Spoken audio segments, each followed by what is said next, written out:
from the Signature Bank Studios. This is Chicago's Morning Answer with Dan Proft on AM 560. The Answer.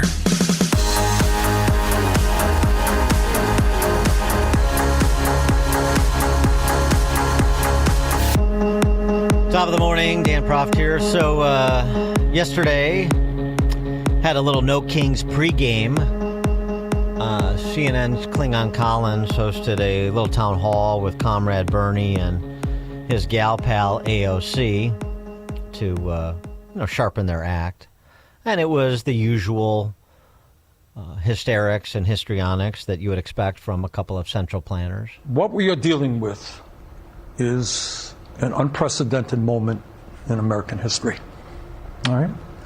So it's not only a debate about whether or not we can save health care for tens and tens of millions of Americans. It's also a broader issue. And that issue is whether or not we will accept the reality that a handful of very, very wealthy people are now making out like bandits while 60% of our people are living paycheck to paycheck. So I think what we are saying is that now is the time, not just on health care, but all across the spectrum. People can't afford groceries. The housing crisis is enormous. People paying 40, 50% of their limited incomes for housing. And all the while working class families are struggling to put food on the table, Trump gives his billionaire friends huge tax breaks, and they are getting richer and richer. So what all of this is about is do the American people come together and demand that we have a government that represents all of us, or just wealthy campaign contributors. That is essentially what this whole fight is about. And right now, healthcare is in the middle of it. So I'm sorry. In the continuing resolution, you want a repeal of the Trump tax cuts that were just extended. What is it exactly you're talking about, Senator Sanders?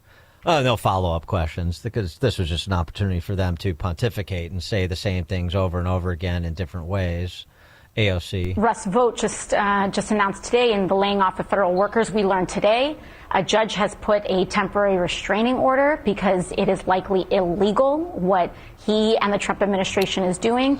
The problem is that this administration, the Trump administration, folks like Russ Vought, they think that destroying our health care, making sure that housing is too expensive to live in, that jacking up the costs of our groceries, they think all of this is about hurting Democrats. What they are doing is hurting Americans, and they are hurting this country. They're doing all that? You might be wondering, well, how are they doing that specifically? The how's not important. Just the accusation is sufficient. So AOC is wrong on the law, by the way, in terms of federal workers. That will get resolved when it gets past the TRO level and gets to a responsible judge, wherever that may be. May not be at the district court level, may be at the appellate court level, but regardless. And Bernie Sanders, wrong, unprecedented time. It's not even unprecedented for a Trump presidency. In his first term, there was a quote-unquote shutdown for more than a month. This is pro forma for this collection of the temper tantrum addled. Oh, and by the way, this is mainly about health care, but it's somehow about grocery prices and marginal tax rates and all these other things too. Speaker Mike Johnson detailed what the Dems' counterproposal in the House is for a CR. It includes all sorts of things that I don't think you could even argue are tangentially related to what Bernie and AOC were asserting. They would send $500 million to liberal news outlets by refunding the Corporation for Public Broadcasting. It would also restore up to $5 billion of American taxpayer funds for wasteful spending for international projects. Here's a couple of examples. This is in their legislation, their counterproposal on the CR to keep the lights open. This is what they want to do. They want to spend $24.6 million of your hard-earned dollars as a taxpayer for climate resilience in Honduras. They want to spend $13.4 million for civic engagement in Zimbabwe. They want to send $3.9 million for LGBTQI plus democracy grants in the Western Balkans. They want to spend $2.9 million of your dollars for desert locust risk reduction in the Horn of Africa, and $2 million for, quote, organizing for feminist democratic principles in Africa. We are not doing that. Oh, yeah. Somebody's going to have to explain to me how that reduces house prices or groceries. Okay, the prices of groceries. Okay. All right. We'll dispense with the silliness and get to the sum and substance, since we have this moment to talk about Obamacare and health care in this country.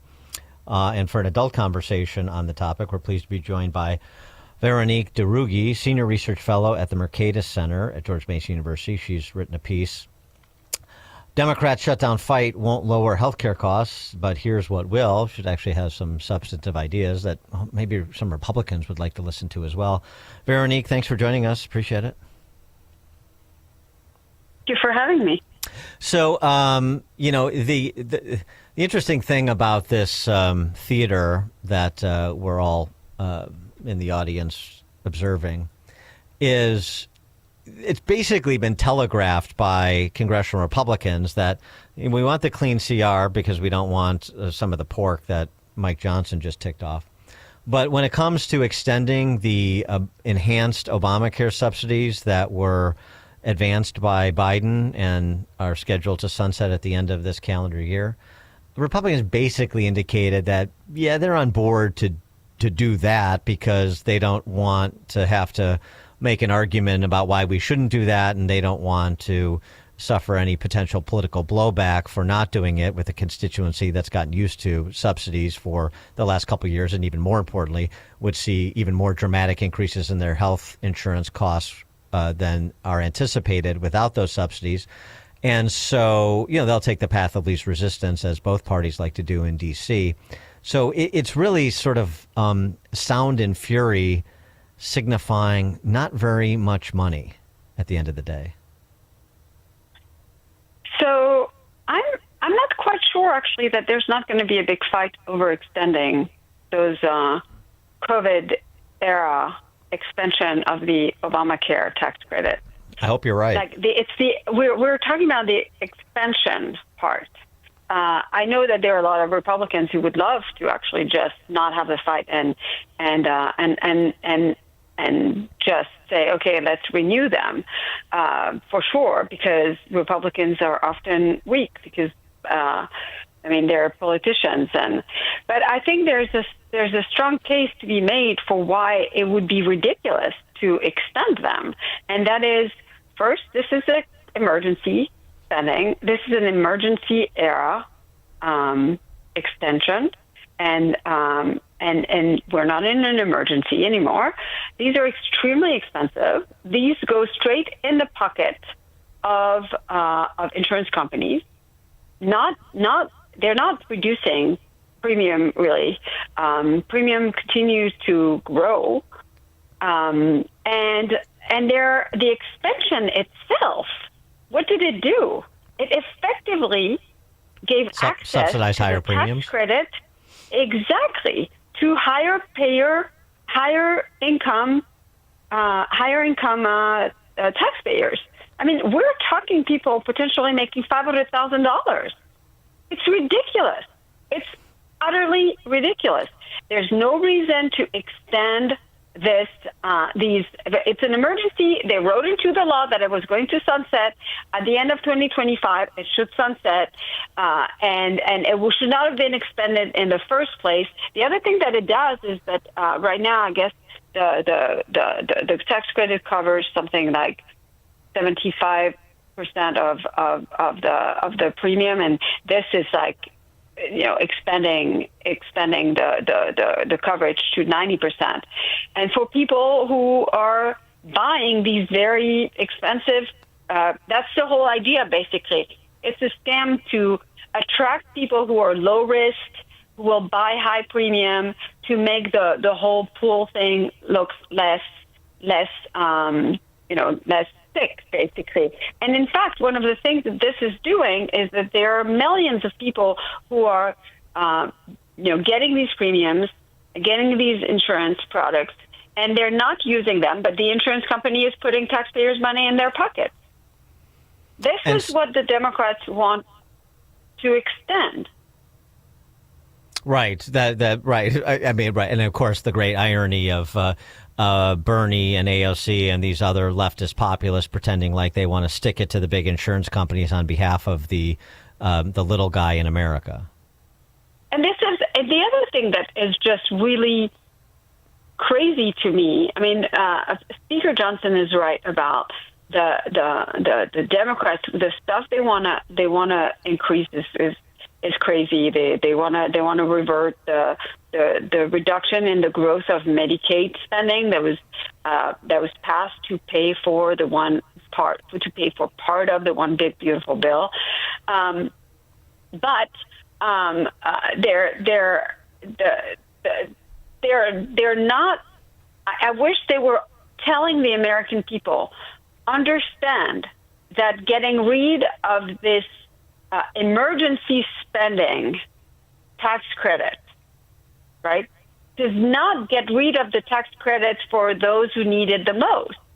It will revert to what it was before COVID, before Biden came into office, and that means that basically lower income will continue to have access with all of their premiums paid for.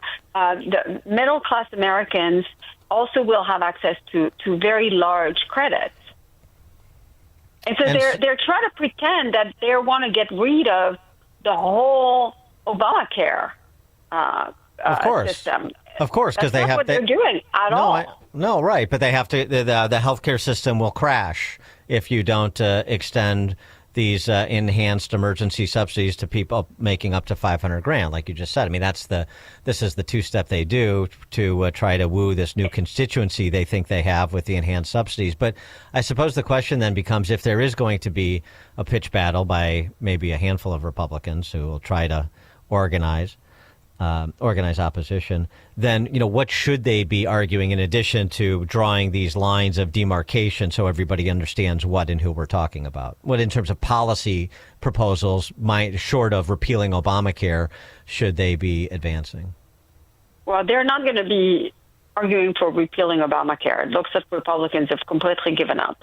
Right. Some of the things that they should be doing is like twofold: reducing the spending on the program, and increasing supply. The best way to lower prices, the best way to lower the cost of healthcare is to increase the first. Innovation is a way to do this, and drug companies do a lot of that. But more innovation and also more supply, and not supply of pharmaceutical through competition, but also more supply of people in the business of helping, so more doctors, more nurses, more PAs. So, for instance, allowing nurses and PAs, physician assistants, to actually treat more people, do more things that right now they can't do, would be a very good thing, because they're less expensive than doctors, right? And they have, not all the skills, but they can do way more than they're allowed to do now. So that's a way to increase the supply. Well, you're going to run into the AMA on that score, aren't you? Well, I'm sure there's always special interest, but also, growing the number of doctors is a good way to do this. And you want to lower the cost. Just the first simple step: go after the fraud. Obamacare subsidies accumulate about $20 billion of fraud every single year. When Congress passed Obamacare, they wrote into law that basically you can't really go after when, let's say, someone gets more in a tax credit or in a subsidy effectively to buy their premium, and it turned out that their income is much higher than they said it was. Into law, they are not allowed to go and get back more than a very, very, very small amount of the money that they received. This is stupid. This is ridiculous. We shouldn't tolerate it. If there's a fraud or if there's a mistake, you pay it back. I mean, believe me, when the IRS has no compulsion going after you if you make any mistakes on your taxes, so this should be the same. Right. Well, yeah, of course. Well, of course, the IRS. I mean, that's because that's our money, not theirs, so to speak. But develop this more a little bit. I mean, obviously, eliminating fraud and making restitution where mistakes were made makes sense. But you talk about restoring the integrity of the exchanges, which sounds a little bit oxymoronic to me. But what other components would constitute restoring some additional level of integrity with the healthcare exchanges, health insurance exchanges? Well, so I mean, obviously, like there are a lot of dealers apparently that are just committing a ton amount of fraud on there. I mean, addressing this problem, but they don't care because, as you said, it's our money, and they're just like they're in the money. Like as long as they're distributing money, the Democrats are happy with it. So if going after fraud is of no interest to them. You know that there's fraud alone for Medicare and Medicaid is $100 billion a year. And then there's an additional $100 billion in improper payment for those two programs. I mean, it's just like people don't realize how much fraud there is that goes completely unaddressed.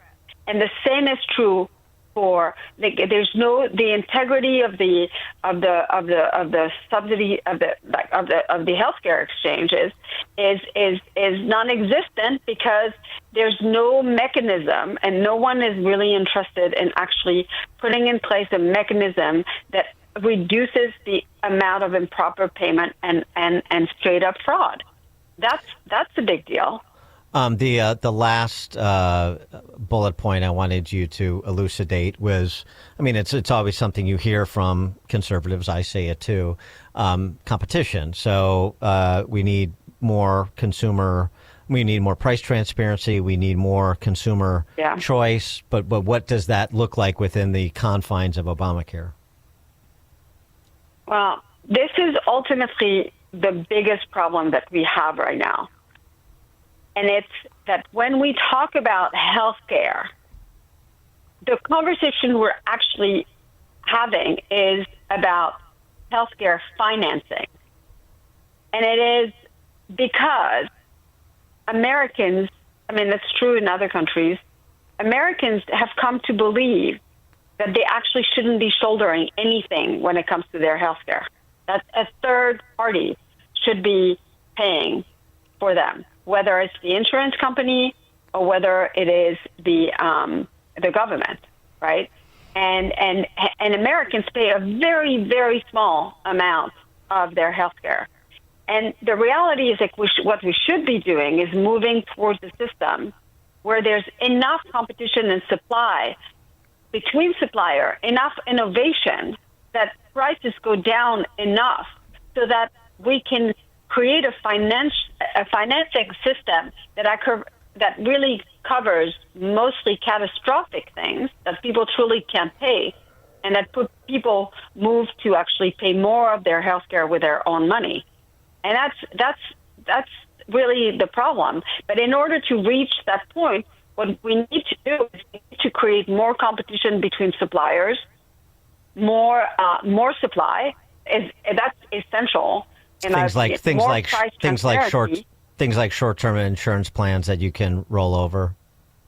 Yeah, there's actually a lot of stuff in the exchanges, from what I understand from my friends who are true healthcare. Like, they're not allowing a lot of the really just the plans that are just very minimalist, that are covering for just catastrophic things. They're just a lot of plans that are not allowed in the system.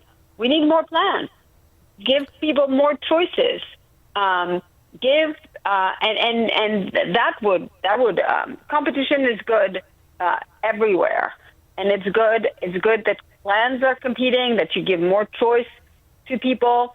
that there's more supply, that you give more choice to people about where they can consume. There's just a lot of things that can be done in the reimbursement things. Like right now, like depending on where you consume your healthcare, Medicare and these plans have to pay different price.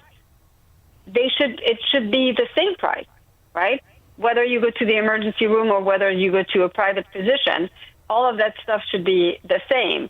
And like the amount of savings that we could get for taxpayers if we were actually thinking in a coherent fashion about the whole system. Veronique de Rugy, Senior Research Fellow at the Mercatus Center at George Mason University. Veronique, thanks for joining us. Appreciate your time. Thank you for having me. And Veronique joined us on the Turnkey.Pro answer line. Coming up at 8:38, we'll talk to our friend, Dr. Michael Huber. He is the co-founder of Virago, the immune enhancement boosting cocktail. He'll be in studio to discuss Maha-related matters at 8:38. Now we check that.